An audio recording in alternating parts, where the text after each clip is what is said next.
It is episode number 36 of The Grail. Welcome aboard. Thank you for joining me. Today we have a fantastic human in the motorcycle world, Mr. Bobby Seeger, owner of Indian Larry Motorcycles out there in Brooklyn. If you do not know who Indian Larry is, you must be living under a log over the last 30 years or 20 years or whatever. But Indian Larry was one of the greatest humans in the motorcycle world ever to live. And we lost him, unfortunately, but his legacy lives on, and a lot of that has to do with the great Bobby Seeger. I talked to this man about the history of Indy Larry and Bobby, their friendship, how it all started, the early days of that Discovery Channel biker build-off stuff, all of that crazy world, Sturgis, merchandise, building custom choppers, owning a business in New York. We cover it all, and it was great to have him on. He is one of the greats in the motorcycle world. Brad Pitt has one of my favorite motorcycles built from this shop called Push Comes to Shove, and you've probably seen it in magazines like GQ over the years. Thank you, Bobby, for doing the show, and thank you, everybody, for tuning in. This episode is brought to you by MB Leathers. Yes, indeed. You need some leather goods like saddlebags, custom-made belts, anything leather, this guy can do it. Also crocodile, alligator, all kinds of custom exotic skins. Blowing my mind. I've got 2 belts from this man. Check it out. MB Leathers on Instagram and get yourself a belt. I just got one. Had it custom made. It says Yosemite on the back. I'm walking around with the hometown on my body. I love all you guys. I'm off to Fort Worth, Texas. I have a show there tomorrow, Friday, the 16th, with my man Jay Buchanan from the Rival Sons. I will be doing comedy, and then he will be singing some rock and roll. This is going to be an epic night. One of my favorite people ever, Jay Buchanan. And it's going to be great. We're just going to tear it up in Texas. Throw a cowboy hat on, roll in, and let's rock and roll. Also, don't forget about Cactus Radio Network, my podcast network. I have Dark Fonzie, Let There Be Talk, The Grail, and At Home with Byron Katie. All 4 shows have brand new episodes, including a new Dark Fonzie that came out yesterday, number 6. And Stone Gossard was on Let There Be Talk on Monday from Pearl Jam. That was a mind-boggling episode. And At Home with Byron Katie, tearing it up. A lot of people loving her positive energy. Thank you for tuning in. Let's get into it right now. Mr. Bobby Seeger.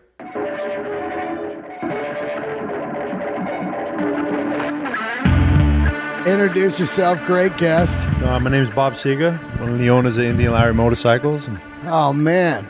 Now, we're a block from the original Grease Monkey shop, right? Right, from Gasoline Alley. Gasoline Alley. Yep. And how long was that shop there for? Maybe 5 years. 5 years? Yeah, maybe I think around 2000, either 2000 or some in the beginning of 2001 it started. And that was like one of the greatest clusters. That introduced me to true clusterfuck of moving. Yeah. You know, from one shop in the city to that shop. And where was the shop before? Before it was American Dream Machine. Right. And American Dream Machine was on Watt Street in Soho. And I only went there because one of the mechanics in there was a really good friend, Kenny Roberts, fucking solid guy. And Larry did all the stuff out of his house, his apartment, under the stairs. You know, you may come across photographs here and there. Larry, you know, looks like he's in a little tunnel of a spot, and he was under the stairs doing motors and just working on people's bikes in New York. Pretty much more motor work more than anything. That's what he stopped doing the dope. He started getting his head out of his ass, and right. Things were going good, and the opportunity came across to move that shop in the city into Brooklyn. They say Gasoline Alley, there was to be a paint booth in the back, but that guy fucked up. Right. After building it all out. And obviously the skills that Paul had, Paul was going to, everybody knew him as the leather guy. They didn't know him as, here's this fucking multi-talented, unbelievable artist. Paul Cox. That's got the hands that, he can make that little stick into a blowgun. Yeah. You know what I mean? Like he could paint. I would tell people, you need to see his oil paintings. Yeah. Like fuck everything else. His oil paintings are deep. Wow, I wish I saw those because beautiful. That's my favorite out of all the shit that motherfucker does. I'm so into that stuff, like Todd Shore and Robert Williams and Mark Ryden and all those, and the Clayton brothers, all that juxtaposed era of art, and that really goes with motorcycles and Chopper, Dave Mann, all that shit back in the day, It all is one ball of cool, right? It is. It absolutely is. I mean, and you see it. You're a fan of Paul's stuff, Yep. Old stuff, new stuff, doesn't matter. His fucking oil paintings, they rule. Wow. And I don't need to blow smoke up anybody's ass, you know. I got certain love that I have for Paul, and the paintings are just like the gravy, just to have seen some of them. Wow. Because he'd say, get the fuck away from there. He had him in what was not really a proper attic, but his own attic above his area when it was Gasoline Alley. Oh, so he'd paint at night in the shop? No, these were just fucking paintings that he had done prior to ever meeting him. Oh, wow. Like before I knew him. Yeah. These are fucking paintings that were wrapped up, and I was just like, this motherfucker paints oil paint. Why does he hide them? Ruled. I don't know. That's a trip, right? There's a couple. I think there's one or two out in his new place. Yeah. But and then I knew after years he held on to them. He'd sold a couple guys out west had I know picked them up, and Yeah. Hands down, if I was to be able to turn around and get anything Paul Cox right now, I would fucking be like, hey, let me see the oil paintings. Yeah. Wow. 100%. Wow, that's cool. Yeah, the motorcycles, to me, big deal. Yeah. Because I know the guy's got the skills and all that. And at the end of the day, they're motorcycles. Yep. They're neat and all that. But, we make neat motorcycles here too.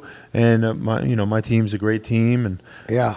all that, who cares? Yeah. Fuck, man. The oil paintings. Yeah. They're dark. They're deep. They fucking pull you in. Wow. I'm telling you, man. I love that shit, man. Like, I'll go to the Met, and I'll just stare at these paintings. Like, you go to the Louvre in Paris or just anywhere, and I'm a guy who's wrote music and sang all my life, and then I do comedy now and stuff. But if I grab a pencil and try to draw anything, it is garbage. I mean, I barely can read my own writing, let alone trade. But there's people if you look at people's stuff like Mark Ryden, and you look at those paintings, and people go, "Oh, those paintings are $1 million now," and you're like, "Yeah, that's not enough." Right. Like, look how great they are, Sick. Fucking sick. It's insane, man.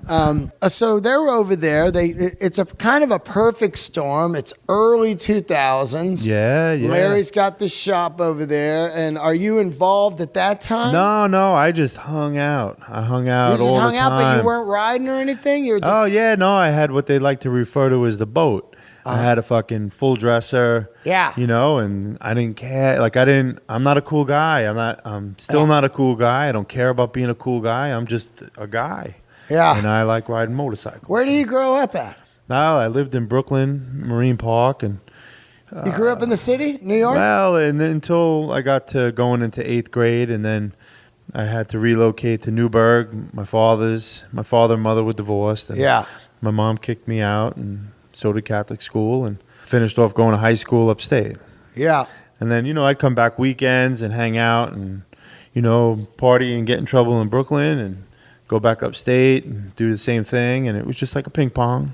Was Brooklyn, how old are you? I'm 46. 46. So Brooklyn in the 80s, what are we talking? Is it just great. blue collar? It was a good, neighborhood. Still, neighborhoods existed. Yeah. Neighborhoods don't exist no more. It's like early San Francisco, man. From what I understand, when you think about the 70s and 80s, nobody wanted to live there. It was all blue collar. All the rich people wanted to live in Mill Valley. They wanted to live in Tiburon. They wanted to live in Walnut Creek. The city was for the trash, and now, it's exactly what's going on all over. And I pounded it over and over and over. The fucking world is changing.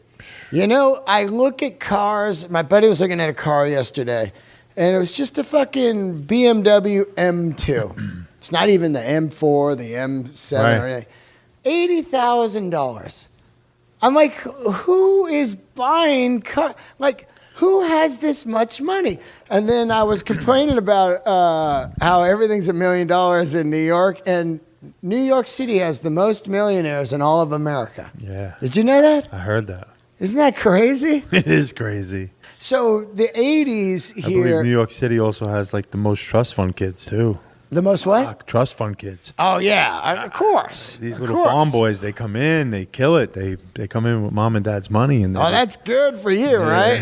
It's like, come on, they want to buy their parents a little something, with their own parents' money. It's all right. But how do these people move into these apartments? I don't get it. This is crazy. It is crazy. Are there that many jobs, and are they all paying $100,000 and more, 100 grand? So I'd like to get a job. Well, 100 grand is like nothing. Like they would laugh at $100,000 job. They're like, no, I'm not a peasant. You know what I mean? We're talking, these jobs are like $650,000 a year. Yeah. You know what I mean? These kind of like these tech gigs and stuff, and whatever they're doing in New York. I don't know.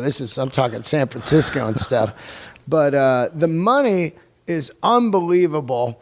And the problem is, like I sit right here in your shop and think, this is cooler than anything in the city right now. You know what I mean?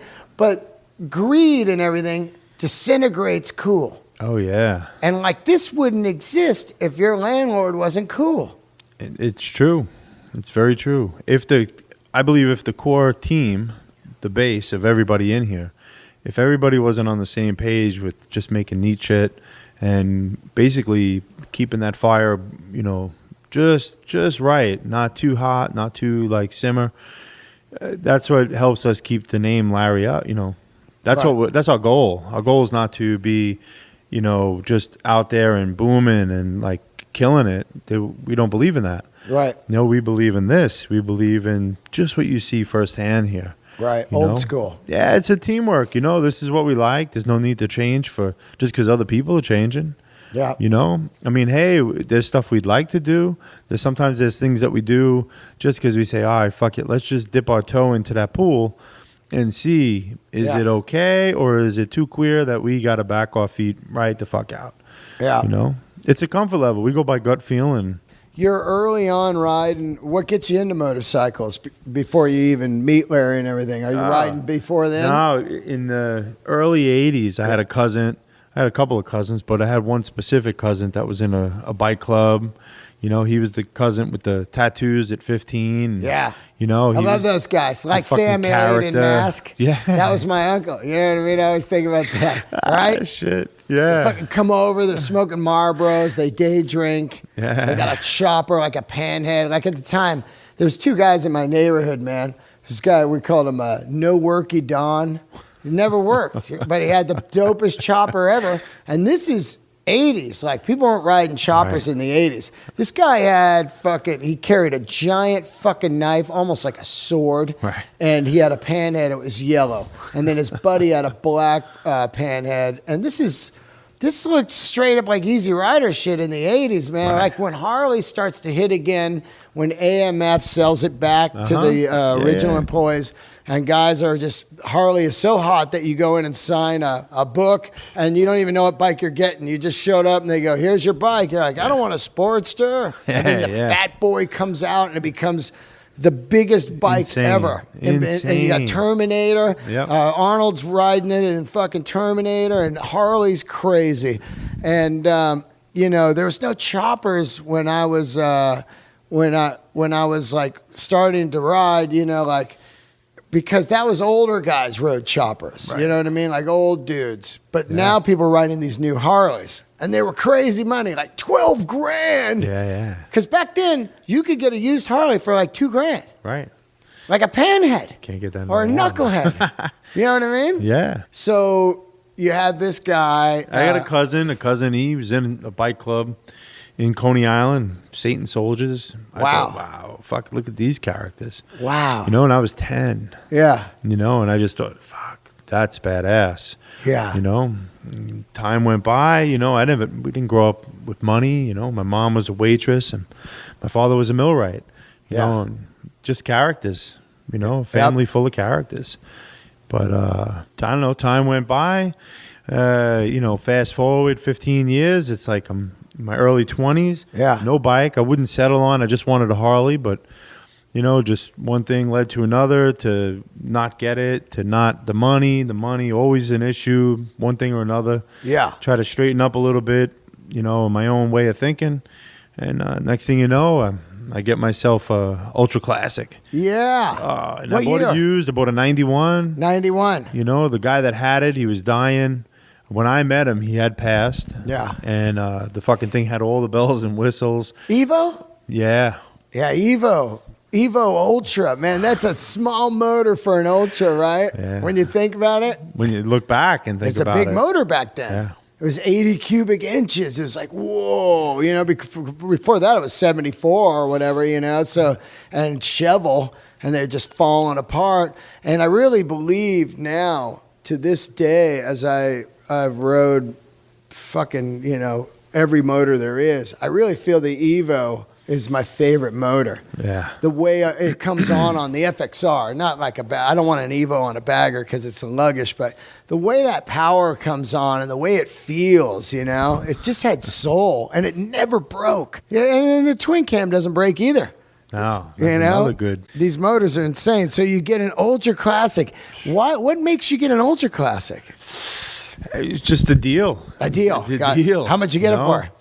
I paid. I want to say $7,000, Yeah. $8,000. Like it was a That's deal. a great deal. And the thing had every fucking knickknack on it, from the little fairings off the forks to all the lights, the whole. And you know, I said, fuck it. You know, I'm up here in the, you know, riding in the mountains. Yeah. You know, I loved it. I'd ride back down to the city, and you know, my breaking point was I think it was 30 degrees, and I'd be all bundled up and be, you know, coming from the city, going boogie back upstate. Yeah. You know, to just back and forth, to too tired, okay, pull over on the road, center stand, boom, sleep on the bike. Whoa. I think that would be, you know, that was probably one of the better times, many times actually. And, you know, did a little road trip with my father. My father ended up picking up a bike after years of not being on a bike. And Yeah. he bought a Heritage Softail. Oh, yeah. We rode to Sturgis, and we did a bunch of riding together. So How long's the ride from Sturgis from here? Because I ride from California. 3 days. 3 days, same thing then. Yeah. So it's in the middle. It's There the you middle. go. Yep. Yeah. What's the ride from this area out to there? Like, is it Sucks. It sucks. It's boring. It's fucking da-douche.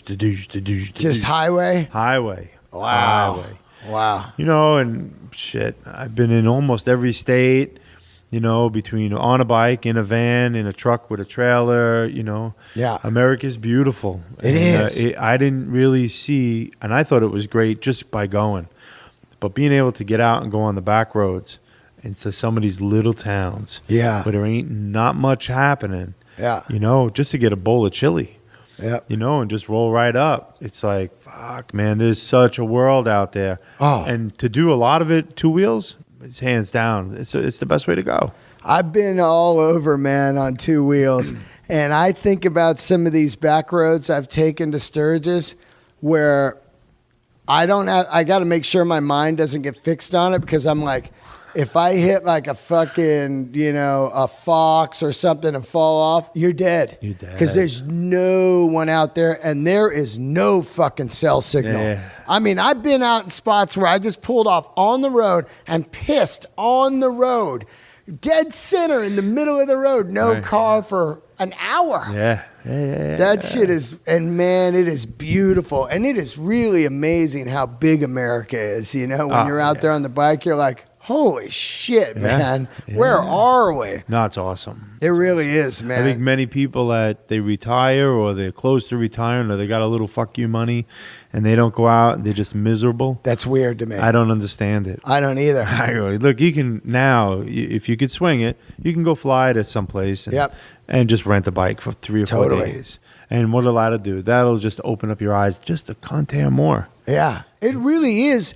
when you get outside of areas, it's crazy how fucking there's nothing around. Dude. Like you ride out like, you know, Zion and all that shit, you know, and you get out in the outskirts of Utah and Wyoming. Oh, yeah. And even in the Dakotas, the Badlands and all that shit. You're like, this is insane. And the mountains of like Denver, you know, Boulder and Aspen, like riding out in there, off the 70. Yeah. That shit is crazy out there, man.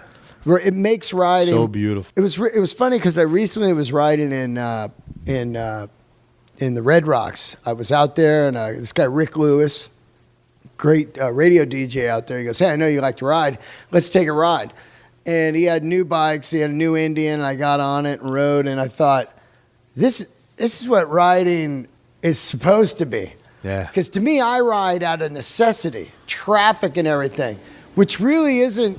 It's riding, but it's not like when you get out there and you go, this is riding, man. You know, like no worried about no texters, no worried about fucking anything. No You're worried just about nothing. Nothing. You're just riding and your mind just starts to just go into mellow mode. Right. No, it's beautiful. It is. Yeah. So you start hanging around the shop. Yeah, you know, I hung out, again, back to Kenny Roberts, you know, had a good thing with him. I'd met Larry a few times through a few different people, you know, girl that I used to get tattooed from, just a variety of characters. Yeah. And then, I don't know, just hit it off. And next thing you know, we're eating dinner, drinking coffee, and going to get massages. Yeah. You know, it's like, fuck, you know, never talking about motorcycles, not caring about talking about motorcycles. Right.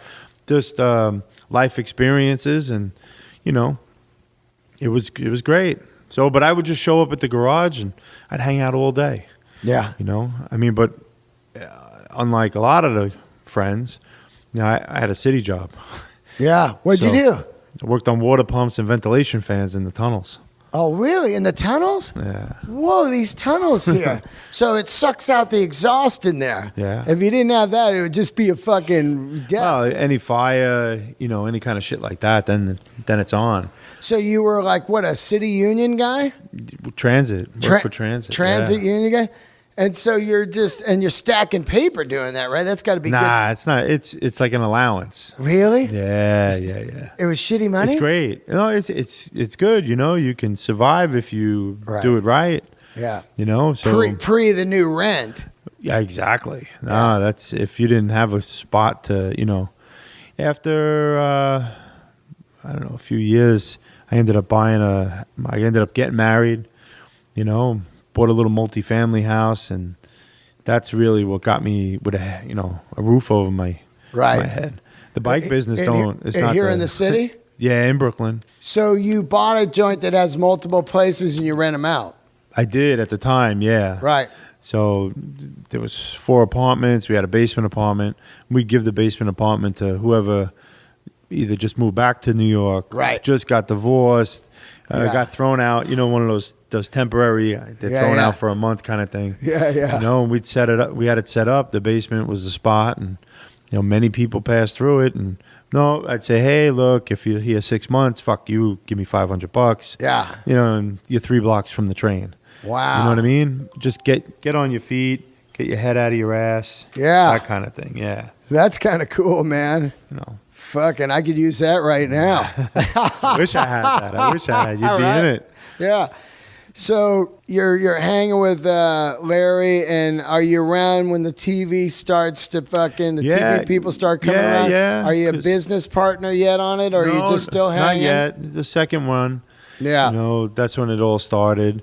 Again, I just hung out. There was no need to be on TV. I mean, a lot of people came around because they thought the excitement of TV was the thing.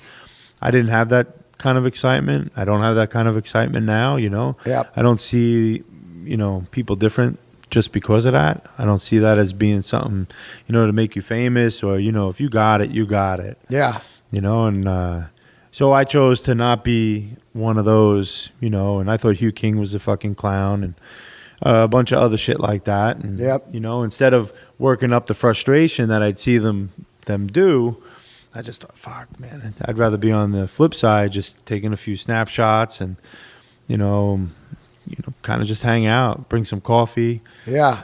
Show up. Yeah. You know. Are you working for Larry at that time, or No, you're just hanging out? I never worked for him. I just, I'd tell him, hey, I don't understand. Why are you getting dicked around over here? Why are you doing that? And, one thing led to another, and a whole lot of ball breaking on him, on me. Yeah.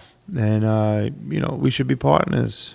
And then it just rolled into, all right, fuck, let's see what my wife says. So you decide, and what year are we talking about?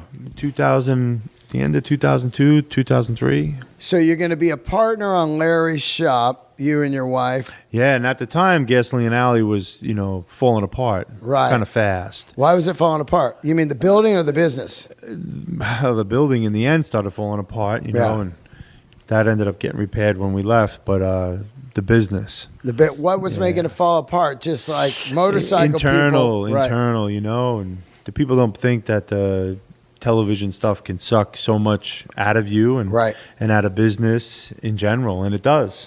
You can't have the phones ringing on your business when they're filming. Yeah. That doesn't jive. Hey, hold on. Fuck that. But at the time, there was, internal stuff, and it went with, like, this bike, the Wild Child. Yeah. I'm looking at it. It's unbelievable. Bike's great. A lot of people love it. Yep. There was a lot of internal issues in the garage, like, let's say, just with that frame. Larry didn't want to use that frame, but the guy that actually owned Gasoline Alley went ahead and got that frame, and went from being the guy that did the books and did certain things to all of a sudden he was building motorcycles instead of letting the fucking guy, do it. Wait, so Larry makes that bike right there, right? Yeah. The twisted down tube, which has become Larry's signature. That and the question marks, right? And even later where they were doing the pan and the shovels. So mixed motor, which is crazy shit. So he's doing that. Because when would you see that? You'd only see that on a handful of guys, and they were geared out guys that either raced or built neat shit that, they didn't get in a magazine. They did it for love. Yeah. Right? So Larry does that, and then a guy at the shop, another partner says... he was the guy that owned the shop. Oh, I got you. So Larry worked at the shop. Yeah. And so the guy goes, hey, I'm going to start making these frames. Yeah, no, like, hey, let's use these parts. Oh. You can make the bike out of this. This is the deal I got. And I mean, look what the end result is. What Larry, there's stuff there that he's never used. I get what you're saying. So that's really not even Larry's stuff that he liked. It was the guy was time. Right. The guy was forcing it on. So what they made, look at what they made at the end of the day was something that was pretty neat. And I mean, he grew to dig it. He wrote it. He wrote it a lot. And, all of that's great. But the internal fighting was the best because, Paul, let me tell you, I got photographs of Paul doing his pencil drawings of all kinds of shit. Yeah. This design for this kind of a tank or this kind of a bike, he'd bang, bang, bang, bang, he'd pencil out a killer little drawing and it'd be like, motherfucker, He'd come out and go, hey, we're going to make this, he just did it, made a dish tank. Right. That was great. You know what I mean? Like he was tired of all the bickering and the bullshit. Right. And, Larry was a true character. He was a real carny. Like he's a real guy. Yeah. Did Larry make the tank on that bike? Paul Cox. Paul Cox made the tank. Yeah. Wow. I tell you, that fucking guy, man. So Larry was like more of a motor guy than a fabricator? Yeah, definitely. Right. Definitely. Because when I look at this bike, and we're looking at, if you guys are Indian Larry fans, it's definitely my favorite bike besides the Brad Pitt bike ever to come out of the shop. And it's definitely, to me, not growing up, but growing up, it was only like 15 years ago. Yeah. But it seems like light years away, But to me, it really was West Coast Choppers and Indian Larry, to me, at the end of the day, because of the rideability of the bikes. All the other bikes were just unridables. Those 300 rear tire things and all Not those practical. long stretches. Yeah. But when I look at Larry's bike, it had so many key things that I love. The rims looked like Tough Wheels. It had an inverted front end, which nobody was doing at that time. It was like a dirt bike, or not a dirt bike, but a sport bike front end. And then it had that tank with the fucking caved in sides.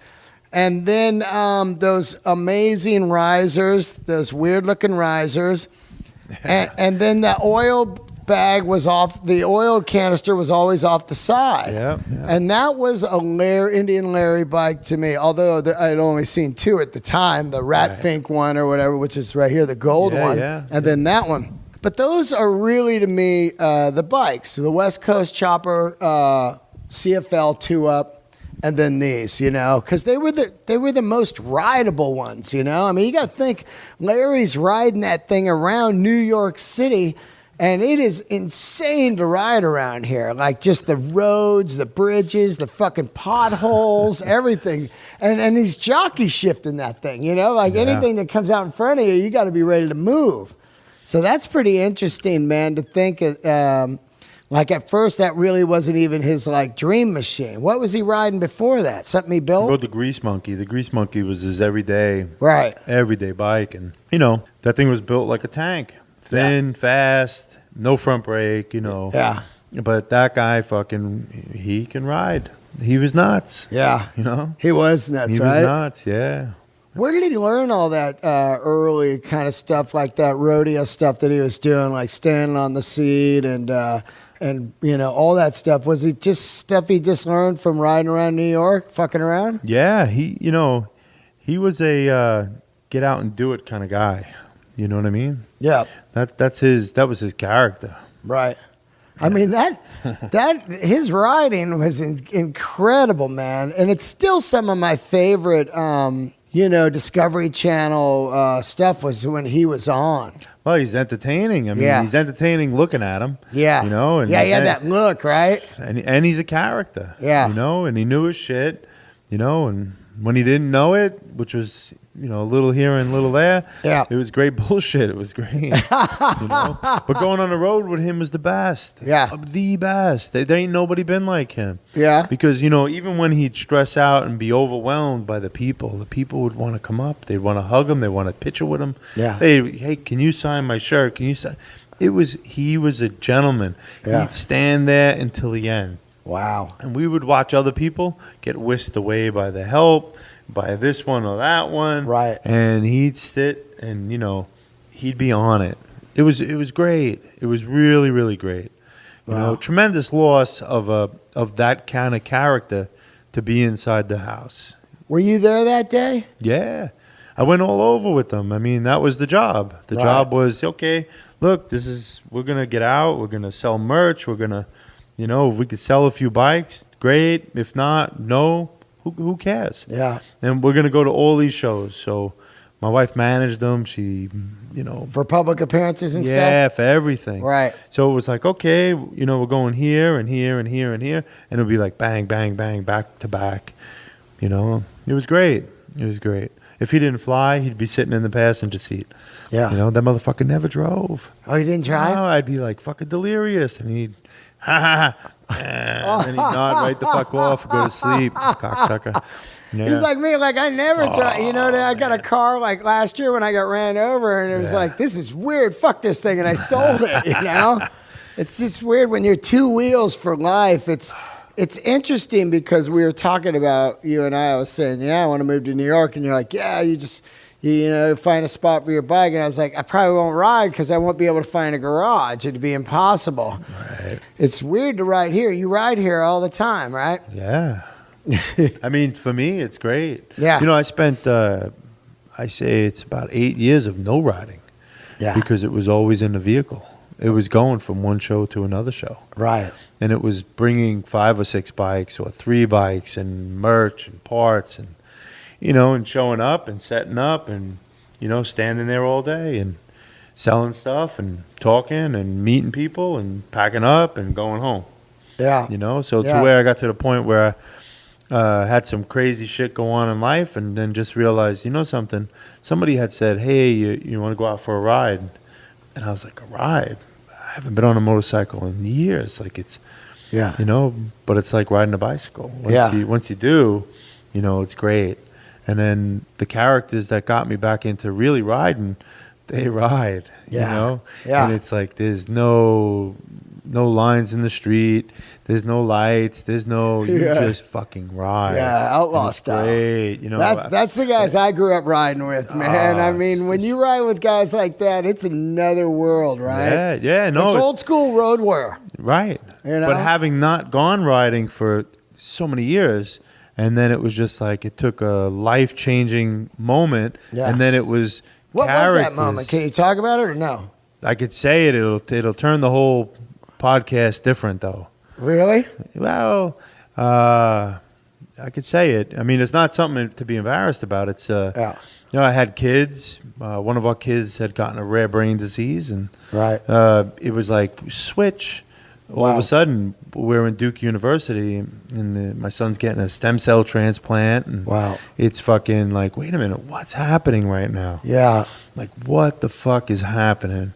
And that's what I was saying to you. You know, there was a while where I didn't talk to a good number of people. And I tell you what, to not lean heavy with Paul Cox, but fuck, to walk to, before we did the move to Duke, right?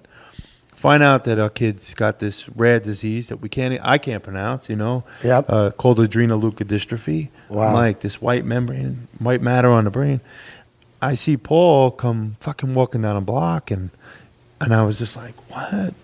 Fuck me, man.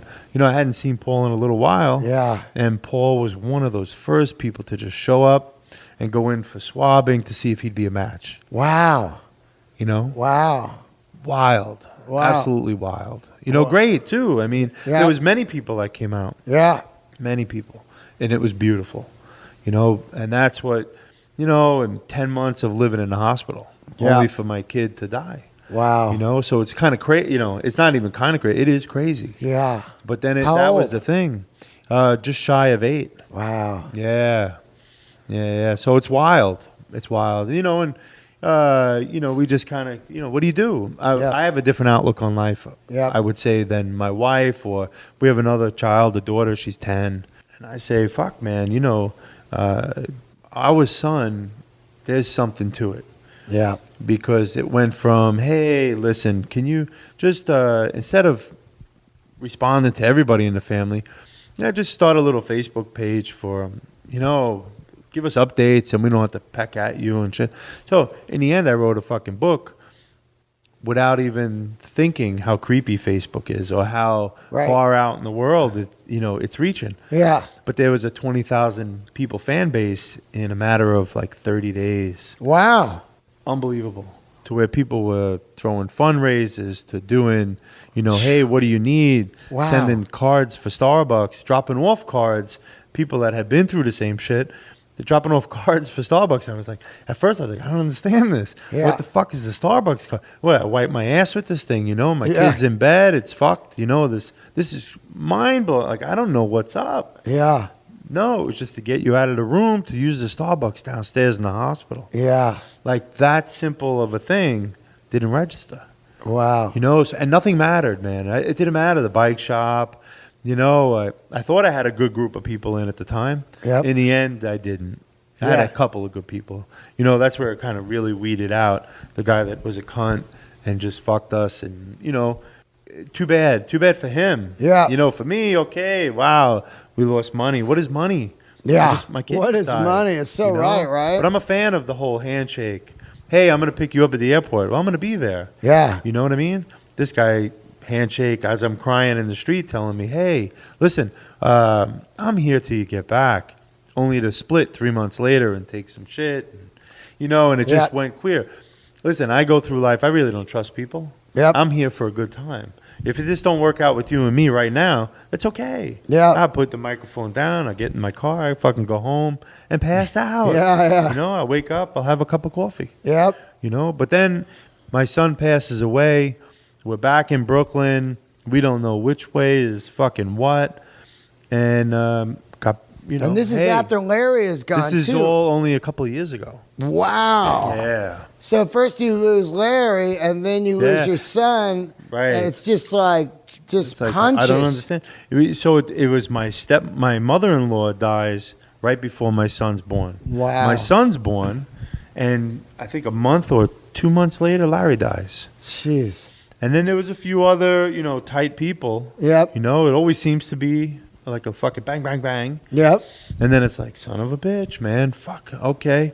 And then just keep rolling, kind of keep rolling. What's the plan? Well, when Larry died, the plan was to stay together, keep his name up, and then it turned into, okay, that's enough. Everybody kind of wants to go their own way. The other guys would like to work, on their name, which was the greatest, because why not? Not being like, say, maybe the shadow of Larry, or there's no need to. They're talented in their own right. Yep. And my wife's attitude and my attitude was, we just want to see Larry's name. It's just like you see the neon on the flip side right there, right? Yeah. So in the first couple of days of us agreeing on everything, I was like, oh, you fucking motherfucker, we're going to have your name in lights. Went out and had the neon made, and then just walked in with it on a hand truck. It was great. Yeah. I like that kind of goofy shit, man. Yeah. It's good. I love it. I love Totally love it, man. Totally love it. But I've rode more miles in the last 4 years than ever. Yeah. I mean, ever. I go, unfortunately, I don't get to go, like, say, ride from here to Tennessee. Yeah. Because I have to be back in 2 days. Yeah. But I throw bikes in the van. Went from having a truck and trailer to I leave the trailer here. I got a Sprinter van, which is what we started out with Larry. I was like, motherfucker, let's get this. It's goofy. Yeah. Got windows all over. It's white. Yeah. Fuck, let's pack this thing. And we would do it. We'd pack it. We'd go. Yeah. Just selling the shit out of shirts. Yeah, selling the shit How out many of shirts you selling at the hot time, man? Fucking thousands? I don't even know. Yeah, right? But it was great when people go, hey, you're making all this money. I go, yeah, I'm paying back all the money I borrowed. Yeah. Like, nobody understands Yeah, that right. part of it. It's fucking, it's like, really? From family to friends, you Yeah. know? Grass always looks greener, Yep. Yep. The Indian, it's funny because I got an Indian Larry hat. I was going to wear it here and I fucking forgot it. But I've got one of those original weird ones that are like The wick, the straw. the weaved basket. The weave, Oh. yeah. I got that at my house still right now. That's so great. It's so funny. I bought it. I remember I bought it at, Probably an Easy Rider show out in no, I California. bought it at Sturgis. Oh, yeah. Yeah. Wow. I bought it at Sturgis. That was when he was alive then. Yeah. Yeah, because we discontinued those after. Yeah, I wore that hat every day for years. That was the year he died then. Yeah, I I'm guess pretty so, sure. yeah. Yeah. I bought the hat and I was like, this hat is great. And then I didn't wear it for a while because those dumb fucking Von Dutch hats were everywhere. And it kind of looked similar. And I was like, I got to get rid of this hat. And I just stashed it. And then when I moved a year ago, I go, holy shit, here's my Indian Larry hat. And it was in the same box with an Exile hat. And I was thinking, I sat down for a minute and really started thinking about the chopper world. Just these two hats sitting on, and some West Coast Chopper shirts that I was taking pictures of and sending to Jesse, like early shirts, you know? Right. And he's like, wow, those are old, And you think about how big the motorcycle, the world got, It was so fucking, everybody was a builder. Everyone was on TV, and, and then it was just gone. In a blink of an eye. And then they would do those build-offs, and there was no juice to them. Nope. No. Even some of the talented guys, the handful that were out there, they didn't look right. It didn't roll right. Yeah. It wasn't for them to be on TV. Like, not their personality. Yeah. And some went under just because, you closed your place for 30 days. Basically. Yeah. Unless you have that separate room where the person could answer the phone or send out the 2 or 3 things. Right. And then the Discovery Channel got on it with, hey, we want a piece of all your shit. Wow. You had to give them royalties? No, not us. No, but I mean other people? Yeah. Wow. Yeah. That's crazy. But they say how the Larry ones, they killed it. To this day, that that's what people want to see. That's, Yeah. And anytime there was an opportunity to do TV stuff, I'd say for the whole last, 11, 12 years, we've said no. Yeah. Kind of just like, why? I mean, it wouldn't be so bad. I mean, it would be good for business. Yep. It's like I tell people, hey, that bike over there was $80,000. Yeah. Well, my friend can make it. I go, well, then take enough pictures so your friend gets fucking some of that shit right. Yeah. You know what I mean? Yes, it's a motorcycle, But, you know, you're not going to see that the kid spent 2 weeks sanding the fucking thing. Well, You know what I people mean? don't understand either. Like, when I look at this bike over here, which you say is 80 grand. Called the nutcracker. What's it called? It's called the nutcracker. Oh, yeah, I love it. I love everything about it except for single disc on the front. I'm like, I need dual discs, man. But I love this bike. But what people don't understand about when you're building choppers, and like I said, I was telling you, I sell a lot of West Coast choppers for people that owned them. And I'll help them sell them because they don't know how to sell them. They're usually wealthy people. They don't want people at their houses and stuff. But somebody like you guys or West Coast or even Exile, they built hundreds of bikes until they figured out the dimensions and the geometry to be able to ride these things in fucking turns and fast over 100 miles an hour. So when you try to just take pictures of this bike you got over here and tell your buddy to build it, he you know, and take in mind too, and I always say this, 99% of the people that own choppers don't ride them. You know, they ride it down to the bar, they go, look at my chopper, and then they fucking hobble off it, and they go, I don't want to ride that. They're scared.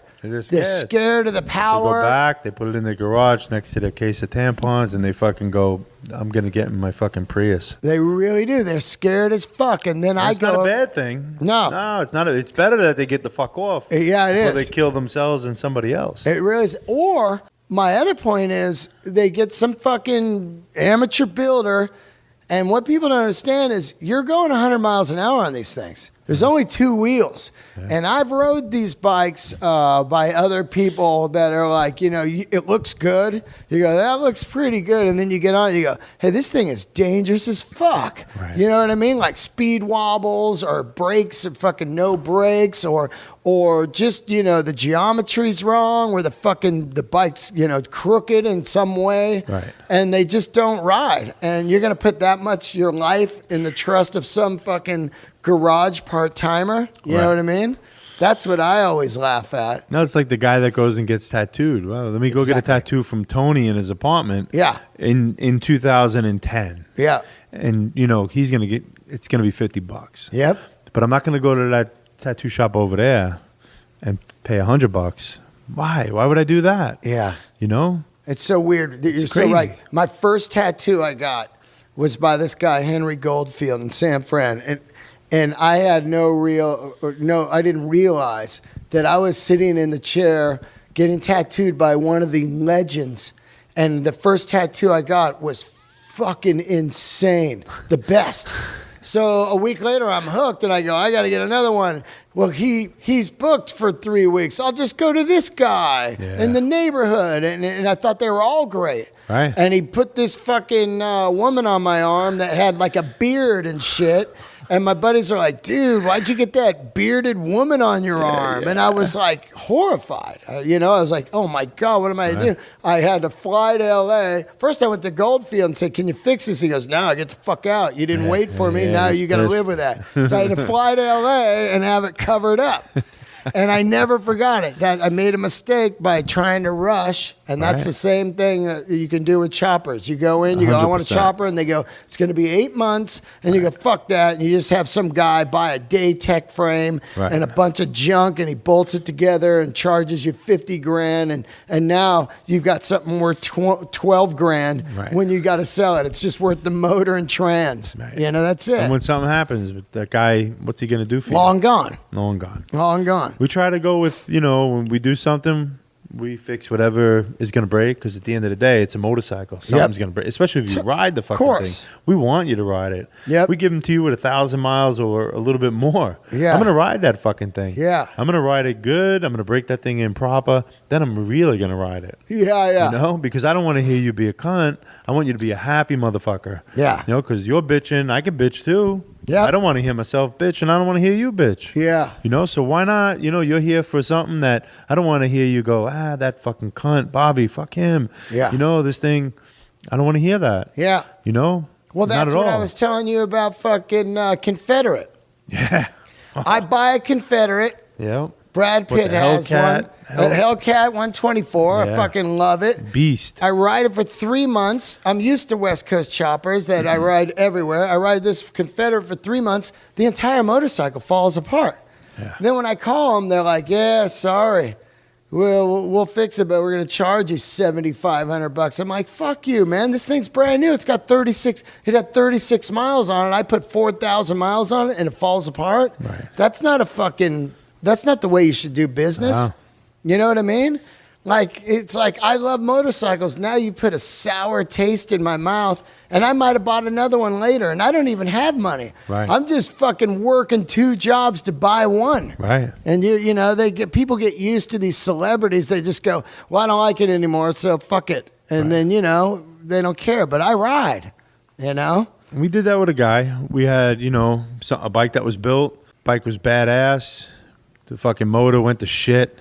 Yeah. Like, he might have got 150 miles. Might. Wow. California guy. Yep. You know, and he was happy at the time, and he paid, you know, like there was no smoking deal. I took that bike back. I put a brand new knucklehead SNS fucking motor in it. Yep. Then what'd he do? He put more money into it because he wanted to change all this other shit, which is great. What is he now? He's a happy guy. Yeah. You know what he did? He got rid of a lot of his other shit that was just giving him fucking problems. But, you know, at the end of the day, you know, I'm not to say that we're going to do that every day. Yeah. But I said we would honor, you know, I want the guy to be a happy guy. He's a guy in the entertainment business. I want him to stay happy. I don't want him to be a whiny bitch, you know. Yeah. Shit happens. Yep. That's it. Shit happens. So, you know, we took a hit, but, you know, what do? I go by a handshake. Not everybody goes by a handshake. I'm not to say that I got the right way, because I sure as hell don't really have the right way. Right. But I go by my gut feeling and my way. You know what I mean? It's a tough thing because I get people, "Hey, fuck, man. Boom. Shake. Okay, shake. Great. Hey, you going to do this? You said you would. Oh, I'm sorry. What's your name?" Yeah. You know? Now, you guys, okay, it was Indian Larry's legacy, and that was with Paul Cox and you guys. And then you closed for a while, and then you opened back up. And yeah, we just dropped it. You know, we just went for Indian Larry motorcycles. Yep. You know, no name. Larry's name's the name. Yep. You know, had a few different people doing different fab work, building, you know. Here in the shop? Here in the shop. And was your main idea, of course, was to build the Twisted Down too, because that's the one everybody knows? Because I see them all around here. They're awesome. There is a shitload of them. And it's fucking great, man. I told Paul when I had him on the podcast, I go, "That's the fucking best design ever." Now, it looks a little different now compared to the older Larry. Like Larry's Sure, that was the second one. Second one. You know? Right. So it's like, that's an experiment. Now, you build the frames right in here. I'm looking at the jig back there. Yeah. So, how We long? kind of stay on what we look at as quality control. Yeah. We could do them out west. We could do them down south. We could do them anywhere. Yeah. You know, and there's plenty of good guys out there. But when I say to you, "Hey, we're building that bike with everything we can here," Yeah. we are. Yep. You know? Now, how many guys you got here? 4. 4 guys. 4 guys. So you got one guy who's a frame guy. Well, he does a lot of fab work. Right. You know, tanks and you doing the tanks here? We do the tanks when we're building the bikes. Right. We make them here. Right. Yeah. So but when you're not building, you sell tanks also. We stopped selling tanks. Right. That became an issue with some fucking cunt. And so, you know. What happened? They just making them. They went from, you know, royalties and straight business to, you know, not. Yeah. So that one. So we changed a few things. We just made a new die. Yeah. You know, so we could stamp some. You know, we changed up just a little bit, but we did it to where it's just like how you'll see them come off on the bike. Yeah. You know, with the ridge, that ridge back, the round fucking, it's not sharp edges. When you get them out of a catalog and put one next to these, you'll see a big difference. I got you. know? I got you. So that guy sells them in a catalog now. Yeah. Gotcha. They're a company. Yeah, I got you. You know, so we use, you know, we deal with Lead Sled and Faith Forgotten, 2 other good guys in the business, straight shooters. Yeah. Or at least they've been the whole time I know him. Yep. So we use their, sheet metal, whether it's fenders or, odd ends here and there. Right. Kind of change up what they have and, work off some of their blanks, Gotcha. So the frames, the frames, are they all pretty much kind of, what are they, 2-up frames or? Most of them. Yeah, because I love the dimensions of these bikes are really all you need. Yeah. Because they're obviously like, I could ride that bike over there, the Nutcracker. I could ride that all day and I could ride it fucking fast. Yeah. I love the handlebars, the whole look. Now, what are you using? Brembo controls there? We use Brembos. Yeah, that's great. Yeah. No, love them. I love Brembos. And then what about the rims? Who makes the rims? Those particular rims were made by Lead Sled. Yeah. Lead Sled's out of Ohio. They do frames, their own style of frames, a lot of sports stuff, and so they came out with doing Invaders, and said, "Hey man, would you be up for having a set on a project?" And I just thought it would be a good little mix it up. Right. We don't want all the bikes to be the same. Right on. Yeah, it'd be horrible if they all had the inverted front end and the same stuff. Yeah. So there's, and sure, there's going to be similarities, and a lot of them. Of course. Because, it's got to be the signature look. That's what, the guys want. They want, if it's wishbones and, this tank, we kind of mix it up. Yep. Now, do the customers pick the motor? Because you got all different motors in here. This guy wanted that. Yeah. He wanted fast because we had another bike that he really liked, but I had sold it. And it was called the White Devil. And that had a 113 in it. Right. That was a beauty too. Yeah. Fast, fucking. Right. That ruled, man. But anyway, a guy in Queens bought that bike. Great guy. So George over here with the Nutcracker, he was like, I like the twisted front end, twisted down tubes. I said, all right, you know something? We're going to twist down tubes next week. Yeah. Why don't you come in? And he came in and he twisted down tubes and he was in his glory. So you do different twisted down tubes? So we'll do 9 of them in one night. Really? Yeah. How do you do them? Is it one? So now I can show you in a little bit, but we're going to go over to a table in there. Yeah. And we'll weld 3 pieces of stock, the 1.5 inch square, to 3 points on the table. Yep. We set up 2 torches. And it's 4 guys. Yeah. We made a little tool to slide right on. So as the 2 torches are heating up one, boom, when it comes time to twist, the 2 guys on torches go to the next piece. Wow. And they're heating that up, making that cherry red. So we just go by eye and we go, hey, let's go 2, 3. How many revolutions are we going to make on this thing? Wow. And then so that each one is different. Yeah. So maybe there's, 3 spins here, then it's 2 spins back the other way, then it's 1 spin, then it's 3 spins. So that's then that's sick. okay, that's good. And then, of course, there's going to be fuck-ups, because somebody will make a joke, somebody will shit the pants. It'll be funny. And then you go, cocksucker, that's a bent dick. Yeah. Okay, great, throw that one on the side. Yeah. So then the kid comes, he grinds off the welds, boom, they go on the side, We made a beautiful bench for a church. Wow. It's like, hey, listen, you got too many fat ladies sitting in this.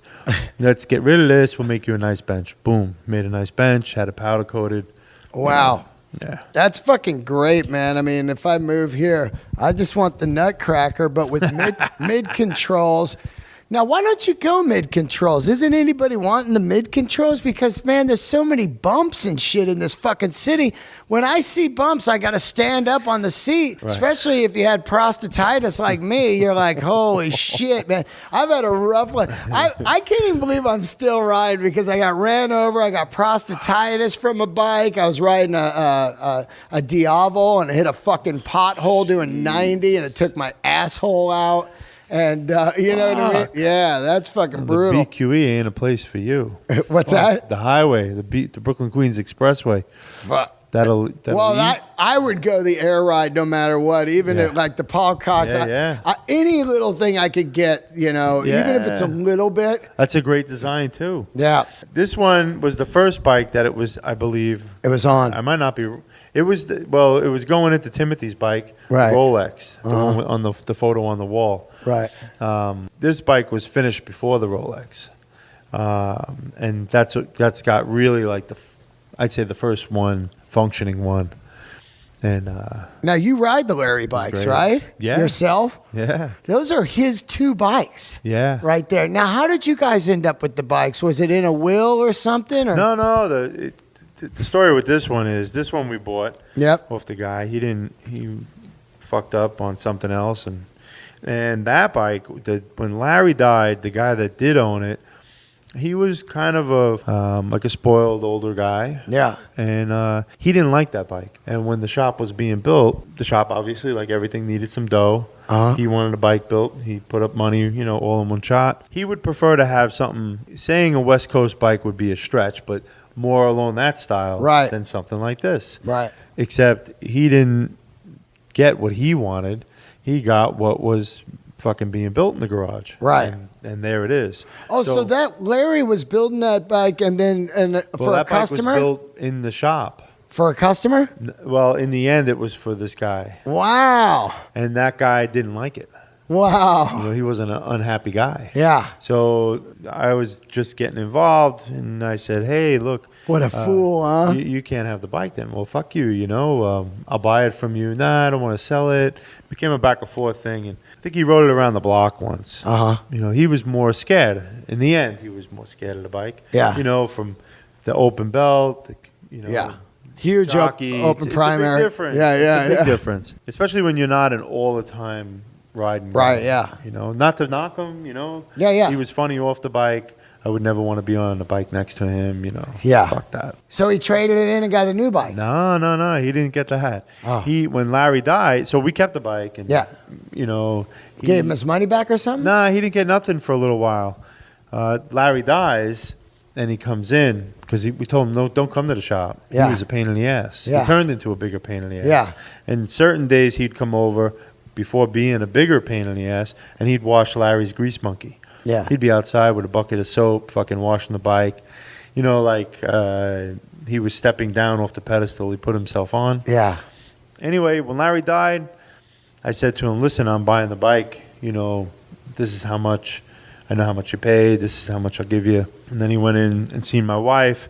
That changed, basically for the better, and made a payment plan and paid him off little by little. Wow. Yeah. And So the did- goal was not to just buy it and sell it, because the opportunity's been there to sell it Right. and sell it for a lot of money, or what I would think of as a lot of money. Right. But I never wanted to, because Yeah. my basically my outlook and my journey in life is not about money. What were you offered on that? I'm just curious. I was offered $250. $250. Yeah. Wow. Fucking bananas, right? $250 Yeah. from like a Hollywood guy. There's been Hollywood guys that have wanted it, but Yeah. I was just like, Like nah, dudes I I don't wanna know. sell it. There are a few characters that I'm sure come in your circle. Yeah. I never wanted to sell it. $250. Yeah, but then a few years ago, Neiman Marcus came up and said, "Hey, we want to do something. You got something for our Christmas catalog?" Yeah. I don't know if you ever seen that. Yeah. So we put this bike in there for $750,000. Yeah. Nobody bought it. Yeah. I got to tell you the truth though. I was sweating it out because even though that's you never know money, Yeah. I really didn't want to sell it. Yeah. You know what I mean? Like, fuck. Yeah. man. You never know, man. But you don't know if that guy comes out and goes, "Hey, fuck you, man," Yeah. and I hit the lotto. yeah. That's That's what we were talking about. Yeah, Guys just want to yeah, cruise yeah. around like, look what I got. Yeah. Yeah. I like the fact that it's here and people come here. They want to check it out. They see the showroom. They see what's up. Totally. They see what's happening. They Well, see that would- something of an original, That makes it fucking right here. It's the bloodline. Yeah. You know what I mean? It's the, and that's one of the better episodes of the television shows. oh, it's my favorite. Him and Billy Lane, because without being in the same room, they worked off each other really good. Yeah. You know what I mean? Billy had problems. Larry helped him with his problems. Yeah. When it came down to whoever wins, Larry says, "Hey, let's just chop up the trophy." Yeah. I mean, come on, that was brilliant. Yeah, I remember that. And It was then Larry great. wins, and Yeah. they're chopping up the trophy. Yeah. And that's amazing, man. $250 for that bike. Wow. Yeah, it's crazy. What are I mean, those- there's been plenty of people that have come around, and I just go, "Hey, man, I don't want to sell it." Yeah. Yeah. I don't need to sell it. Yeah. I'll tell you what, the only time I did think about just fucking sell everything Yep. was when my kid was sick. Yeah. Am I going to need the money? Yeah. Am I going to this, to that? I just happen to have a guy that I had quit working for the city. Yeah. And this guy was a big shot. And I didn't tell on nobody for certain things that they did, fucking off, which was good. Yeah. Better off, don't tell. Yep. And the guy helped me out with my benefits. Wow. It's crazy. It cost $4 million to be in a hospital for 10 months. Whoa, $4 million. $4 million. Whoa. Plus, like little incidentals, 30 grand here, like that after the 4 million. That's crazy money. Yeah, $4 million. Mm-hmm. Now, no health care? I had the health care. It was extended after I had just quit the city. Oh. So I got lucky. Yeah. Super lucky. Yeah. Now, how long were you working at the city up until a few years ago? 17 years. What, you just left? I just said, fuck it. But I mean, couldn't take the recently shit. you left. While you were doing Indian Larry, you're still 5 working years, for the I city? still did. Yeah. Wow. Yeah. Wow. It was a good juggle. Yeah. I had a good team in the city, and I had a good team in the garage. Right. So now, how long have you been in this location? 2 years. 2 years. Yeah. That's great. And you have that party every year, right? I just missed yeah, it. you just missed it. Is it the Grease Monkey party? Yeah, so when Larry was alive, Yep. when we were in Daytona, I said, fuck, man, we need to have a party. Yeah. Nobody wanted to have a party. Not Larry, not Elisa, not Paul. Nobody wanted to. Why not? A lot of work. Yeah. What's going to happen? Are people going to show up? Are people not going to show up? A lot of people get upset because before anything happens, people get emotionally, wrangled because of like, hey, is it going to be good? Yeah. Are people going to like me? They're going to like it. Me, I didn't even give a shit. I'm like, fuck, man, we need to just have a party. It'd be great. People will come. Yeah. We had a party. I gave out invites on cardboard. Little 3x3 Indian Larry block party. I think it was in June 2004. Yeah. It was great. This one guy, I'm going blank on his name. He had an ice cream truck with a jet fucking engine on it. Oh, yeah. Melted the street on North 14th Street. The firemen came. It was great. We blocked the street off, no permits. It ruled. We didn't have crybabies in the neighborhood. Yeah. You know what I mean? Like, it was straight up. It was a neighborhood for what it was outside of really being a manufacturing. Yeah. Because things were changing, but not changing like you see today. Yeah. No hotels. No Definitely. No hotels around here. Hotel a block away right now. It's so crazy. So crazy. Yeah. So crazy. But, that started the whole thing. And then when Larry died, we sat in the hospital going, what do we do? Yeah. What do you do for something like this? Here's this guy that's been pushed up even higher in many people's eyes. He's loved. Fuck, man. We got to do something. I think we should have a block party. Yeah. I don't think anybody was really hip to having a block party. Yeah. But fuck it, we had a block party anyway. And we cooked pigs and, beer and all that, and wouldn't let the Discovery Channel come inside. The guys pushed and pushed the whole time with Larry and that particular bike build and just crazy shit. Yeah. And, he was frazzled beyond because he didn't have his regular routine. He got fed up. Yeah. So when he passed away, we're going to have a block party. We had a block party that shut down blocks and blocks. And you can see it. You can look online. You'll find aerial shots. It was crazy. Wow. And all these characters that had overnight bike shops to some success, they flew in, they hung out, they split. Yeah. And it was great. It was great. I tell you what, you can see in all that stuff, my wife and I, we just thought, we're trying to honor our friend. Much like, you could see, Paul, everybody, certain people uncomfortable with how crazy. But then the more people, they pile on the stage like they're the, Yeah. It's like, motherfucker. Yeah. What just happened? You're getting on the coattails of a guy that ruled that just passed away. So, that was a bummer. But, again, our attitude was, let's fuck it every celebrate year. it. Look, come on, man, it's beautiful. Yeah, absolutely. This fucking guy changed somebody's way of, their outlook on life. Yeah. He wasn't the holy one. There's nothing goofy like that. He's badass though. He fucking ruled, though. He did, dude. He ruled. There's the best guys of people that fucking loved his style, but fucking hated him. Yeah. I think that's the best. The best, man. There's people I've met in the motorcycle world that are so fucking great. Of course, there's tons of garbage, but there's people, man, like Jeff Decker, you know, and these people that you meet and you just go like, these guys are great, man, you know, and they'll be my friends forever, you know. It's hilarious, and they're real Americans. It's a trip. It's like people that make shit with their hands understand the world differently. You know what I mean? They don't go out and just buy something, they make it, you know, which makes them a different person. It's a different soul, you know? Can we talk a little bit about the Brad Pitt bike? Because I think it's the best bike ever made in my eyes. Let me give you a little setup. All right. I'm at Sturgis. I go to the Indian Larry trailer at the time. Yeah. It's like a trailer. It's in a different area compared to where all the other stuff is. I think like fucking... I think that's when we rented a lot. 8th and Lozelle. I walk up, I see this root beer bike, and it stops me in my tracks, actually. I don't think I've seen a bike this great ever in my entire life. And I've owned what some people think are the finest motorcycles ever. I had Chongo and I had Death Dealer and stuff. But this bike, it was next level. It was I believe it was was it a shovel motor? What was it was a shovel and a those are the new shovels that just it was come push comes to shove, so it was a shovel. So badass. And the whole thing full of Tay's engraving in the motor. Tay engraved the entire motor. Yeah. Which I had never even seen in my life. Tay was doing air cleaners at the time, of course. Right. And I was like, how the fuck does he do a whole motor? Because he also did a whole tank for Jeff Decker. But my point is, how does this come? Does Brad come in and say, I want to get a bike? And does he say, I want the entire motor engraved? That's going to be like years, right? Well, it took time. Yeah, fucking the whole motor's engraved. But now you see the second version of it, you know, he had overhauled it.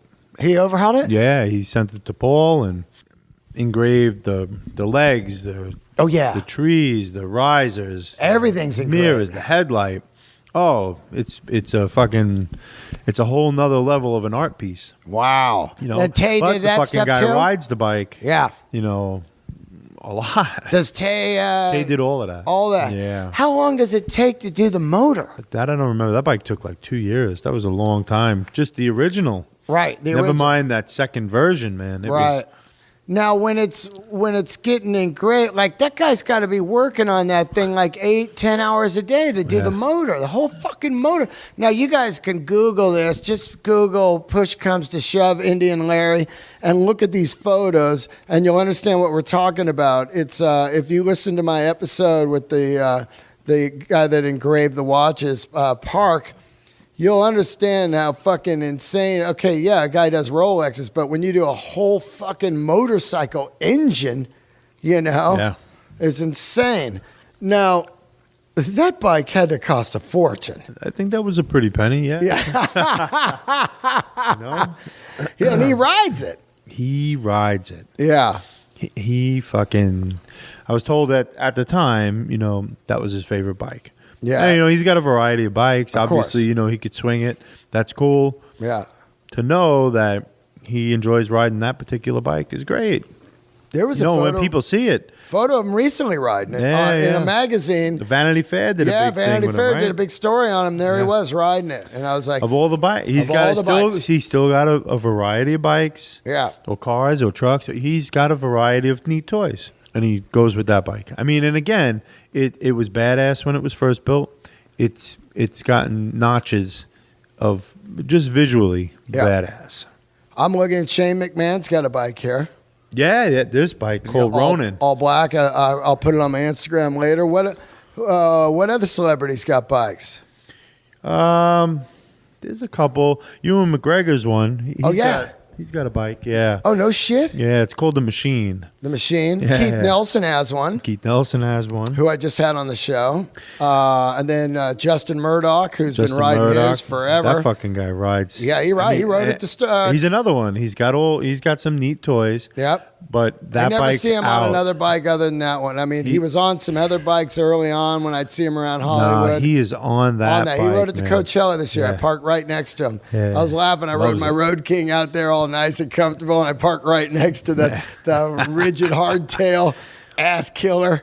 And that's That guy has no weight to him. no. so- I mean, he's like a string bean. You know? yeah. He's not breaking bones. He's No, fucking, but still, but man, he rides. it's a man. long fucking ride, you know, to be on a hardtail. Now, what's a bike start at? Let's say this. I just want to come in. I want to get a twisty tail. Let's say that's 80 grand, So they go pretty much 60 grand and up. 60 grand and up. Yeah. So 60 would get you a painted version, like not a chrome frame or what? Yeah, the chrome frame. You see, that's getting thinner and thinner in the United States. Your chrome to get frame? a good chromer. Yeah, You that's know, crazy, it's- right? it's- Where do you chrome at? Arizona?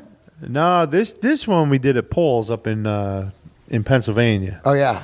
Great spot. But we were doing them in Tennessee. It was great, for a while. We used to have a good spot in Brooklyn. Yeah. But EPA, all these fucking agencies with 3 letters just came down and fucking Yeah, put the thumb on all these people, There man. used to be a good spot right on fucking Santa Monica Boulevard in Hollywood, yeah. right next to a restaurant. The fucking doors would be open. There'd just be bellowing out. Fucking. I always said that whenever I walked by, I go, "Well, there's a couple hours taken off my life." You know what I Yeah, mean? fuck Because yeah. you'd see those chroming troughs and the electrical Yeah, hooked yeah. up to them, and the smell coming out of there, right in a neighborhood. Yeah.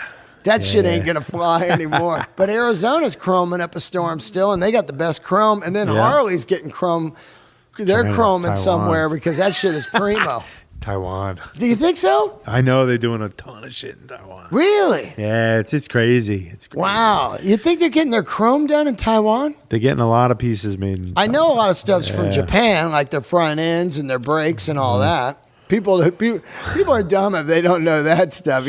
Of course, Harley makes the motor right in the factory and the frames and the metal, and I think they paint them there. They're but doing the tanks like in York. Yeah. They still do stamping, or at least I believe they still do. yeah. Fuck, who knows? But now, you know what? It's kind of like this. You see, we've got what, 4, 5, 6, 7 bikes just in the showroom. Yep. And so somebody comes in, like, if you, look, I dig this black bike right here. Yep. But you know what? I'd like to have baby blue, and you know what? I don't really like that front end. How about, can I do something like a Springer front end, or Right. can I do, drag bars? So we'll just go back and forth on, pick a little from this one. Yeah. All right, you know what? I like those rims. Can you do those rims? No, those rims are discontinued. Yeah. How about we do something else? And then we just kind of like knock around. Yep. Listen, you want to do some spokes, you want to do invaders, and then kind of just go with it from Gotcha. there. And then once they come in, then what? Would they give you a deposit? give us a deposit. What's a deposit? 2 grand, 20 grand, something? Yeah, it'll be like 30 grand. 30 pretty much. grand, half, like half. Because I want to go where I don't have to call you for money for a while. Right, You know? right. But we say like 5 months, and 5 months and it's done? Yeah. For real? Maybe 6 months, depends on, what's happening. Wow. Pretty much, yeah. That's fucking fast. Well, we don't look to make, I think 10's what we max out at. It's Right. like, otherwise then we got to get fucking 10 more people in here. And then what happens when shit dries up? Then it's, How's the bike sold? Is it come with a VIN number as an Indian Larry manufactured? Oh, yeah. bike? So we got our dope. own manufacturing. Dope. I'll show you a couple of badges. We made badges. Yeah. Not little tin ones, but nice brass ones, silver Yeah. ones that I just love get that riveted shit. to the frame. I mean, because in the end, you're buying it's kind of like buying a nice piece of jewelry. Totally. That you can run fucking circles around on. Yep. And, some people don't like when they see photographs. I park on the sidewalk all the time Yeah. because they go, hey, fuck, how about the bottom of that frame? And I go, hey, how about it? Fuck, as long as you stay on top, you're never going to see the bottom. Yeah. I mean, come It's so on, funny. man. It's so Fucking funny ride to that say goddamn thing. It's so funny because when I first got to West Coast, I was coming into the parking lot and I was riding pretty fucking hard, turning left in and I was like, oh, I just chewed the bottom of my frame up, dude. You christened it. You christened it. I was chapped for months, dude.